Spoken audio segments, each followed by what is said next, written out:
আসসালামু আলাইকুম। Italy Rome থেকে সবাইকে স্বাগতম। ইটালিয়ান ভাষা কম জেনেও কিন্তু স্মার্টলি কথা বলা যায়। আর সেক্ষেত্রে আজকের বিষয় হচ্ছে আপনাকে যখন কেউ জিজ্ঞেস করবে "come stai?" অর্থাৎ যদি তুমি করে বলতে চায় তাহলে বলবে "come stai?" আর যদি আপনি করে বলতে চায় তাহলে বলবে "come sta?" এই বিষয়গুলো নিয়ে অবশ্যই আপনাদের সাথে আলাপ হয়েছে আগে।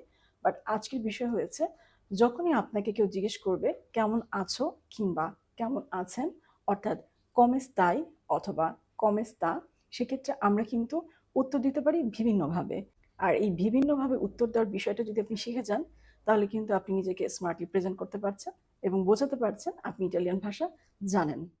তাহলে চলুন বুঝে নেই এবং খুব সহজেই শিখে নেই কেউ যদি আপনাকে জিজ্ঞেস করে কেমন আছো কিংবা কেমন আছেন, সেই উত্তরটি আমরা কয়ভাবে দিতে পারি।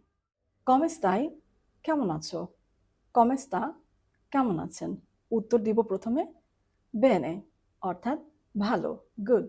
তাছাড়া আপনি আরেকটি বহিঃপ্রকাশ করতে পারেন, সেটি হচ্ছে আপনি অনেক ভালো আছেন। অর্থাৎ আপনি শারীরিকভাবে ভালো আছেন, মানসিকভাবে ভালো আছেন, আপনার মন ভালো এবং আপনি খুবই উৎফুল্ল। অর্থাৎ আপনি ভালোর থেকেও বেশি ভালো আছেন। সেক্ষেত্রে আপনি বলতে পারেন বেনিসিমো, ভেরি ওয়েল। বেনিসিমোর বদলে আরেকটি শব্দ ব্যবহার করতে পারি, মোলতো বেনে অর্থাৎ আপনি অনেক ভালো আছেন। মোলতো মানে হচ্ছে অনেক আর বেনে মানে হচ্ছে ভালো। তার মানে হচ্ছে মোলতো বেনে, অনেক ভালো আছেন। Very well. এরপরে আপনি যেভাবে উত্তর করতে পারেন আপনি কেমন আছেন সেটি হচ্ছে নরমালে অর্থাৎ আপনি স্বাভাবিক আছেন। খুব বেশি ভালোও নেই, খারাপও নেই, মাঝামাঝি আছেন। সেক্ষেত্রে বলতে পারেন নরমালে। পরবর্তী যে শব্দটি সেটি আপনারা অনেক শুনেছেন কিংবা শুনবেন সেটি হচ্ছে কোজি কোজি। আপনাকে জিজ্ঞেস করলো কেউ কেমন আছো?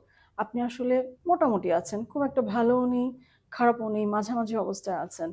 ঠিক বুঝতে পারছেন না আসলে কি অবস্থায় আছেন। সেক্ষেত্রে কিন্তু আমরা এভাবে অনুভূতি প্রকাশ করি কোজি কোজি অর্থাৎ সো সো, মোটামুটি আছি, চলছে আর কি। এর পরবর্তী যে শব্দটি সেটি হচ্ছে আপনি আসলে ভালো নেই সেটি প্রকাশ করতে পারেন সেটি হচ্ছেন sto male অথবা শুধু বলতে পারেন মালে অর্থাৎ আপনাকে জিজ্ঞেস করতে পারে কেউ come stai কিংবা come sta, আপনি বলতে পারেন মালে অর্থাৎ ব্যাড, ভালো নেই আপনি। এর পরবর্তী যে বহিঃপ্রকাশটি করতে পারেন আপনি খুবই খারাপ আছেন, আপনার শারীরিক অবস্থা খারাপ কিংবা মনের অবস্থা খারাপ, সেটি প্রকাশ করতে চাচ্ছেন আপনি, আপনি বলতে পারেন মালিসিমো অর্থাৎ আপনি একদমই ভালো নেই, খুবই খারাপ আছেন।